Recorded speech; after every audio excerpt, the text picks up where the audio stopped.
Cathaoirleach. Look, I intend to provide some balance to some of the commentary that we've just heard, and certainly to tone down the rhetoric and incitement, which I don't think is appropriate in this House, notwithstanding people's strong views on this issue or any issue. I want to pay tribute to the Minister, who I know personally, who is one of the most dedicated public officials that we have in this country, and who is absolutely passionate about resolving the challenges that we have in this country in climate and in forestry. I want to pay tribute to Minister Hackett. I want to pay tribute to Minister McConalogue as well, who are both incredibly serious about their roles, and they're performing those roles diligently. I want to congratulate you on securing €1.3 billion of investment for forestry in this country. And what you're aiming to do is change how we use land in this country and change it for the better, such that we will secure our environment for future generations. I want to congratulate you for resolving the licensing issue that has plagued the system for the last number of years. That was no easy feat.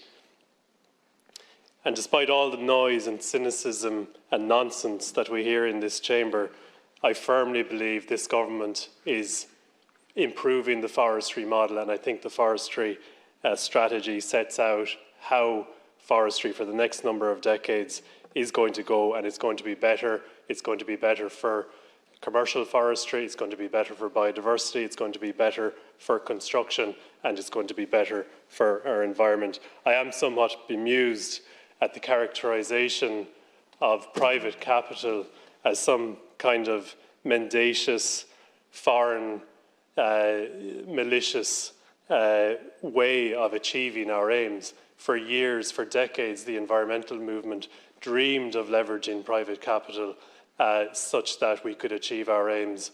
No, of course, these investment funds, they are not vulture funds. By any definition, they are not vulture funds. They are investment funds. They are Irish investors, not British investors, actually. No, of course they don't care about biodiversity, or they certainly don't necessarily care about biodiversity, no more than if they invested in a rail project that they'd care about trains. We are using private capital to get what we want. The state is putting guidelines on this money such that we have overall a net positive benefit. We have huge challenges in this country in how we use land.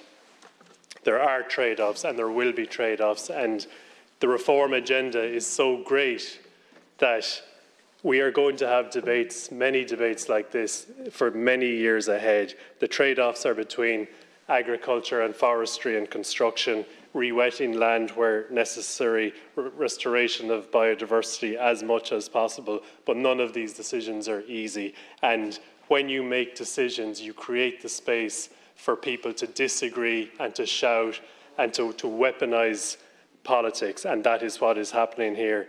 In construction, we do not use timber nearly as much as we could be using it. Our near neighbours in Scotland, 75%, or might be closer to 80% of home constructions are timber frame. It's closer to 20% in this country. We need to change how we do construction in Ireland.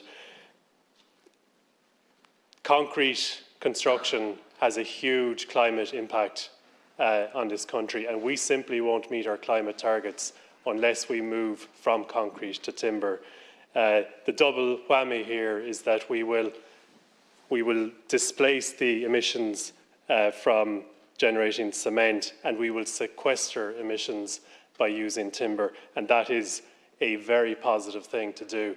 And that might mean a lot of commercial forestry, and it will mean some of those trade-offs, but it's the right thing to do from a climate point of view. I'm looking forward to the publication in a few weeks' time of the land use review. This is a major piece of work that has taken 2 years that this government has undertaken.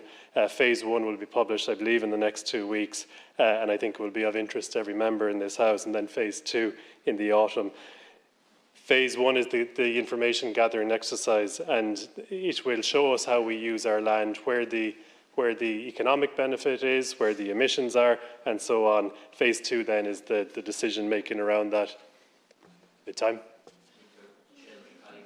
I'll just finish up and to say, Minister, I want to make mention a local woodland, Cratloe Woods. It's in County Clare. Deputy McNamara, who's just left, would know it very well. The old oaks of Cratloe Woods were used in the construction of the Royal Palace in Amsterdam.